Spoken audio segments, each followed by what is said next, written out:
So how risky is multifamily real estate? Let's talk about it.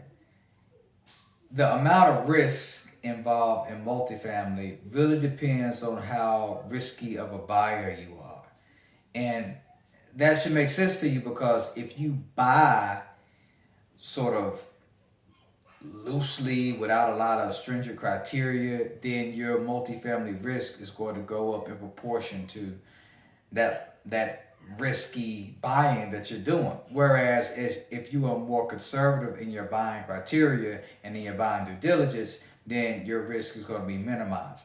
So to explain that a little bit more, if you buy properties like how we buy them, right, we're going to do financial due diligence, which means the seller is going to have to show the bank statements that is going to validate the amount of income that their property produces. We're also going to have all of our expenses, our third party, our insurance check. We're going to call the real estate tax office and get an estimate on what we think those would be.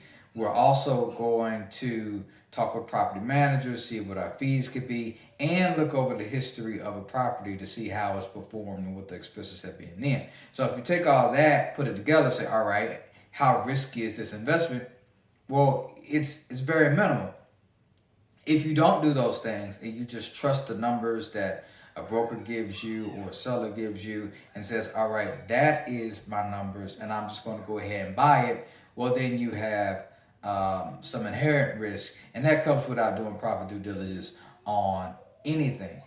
There are several studies out that show that multifamily as an asset class over the last recession outperformed other asset classes, and it just makes sense because if there is a recession, the economy starts to go down, what are people going to do? I may not go vacation at a hotel as much anymore because I'm trying to save money. I may not go out and shop at retail real estate anymore because I'm trying to save money. But as I save money, I'm still going to live somewhere. So when you look at it, just comparing it as asset classes, this is probably one of the less riskier asset classes that you could get in.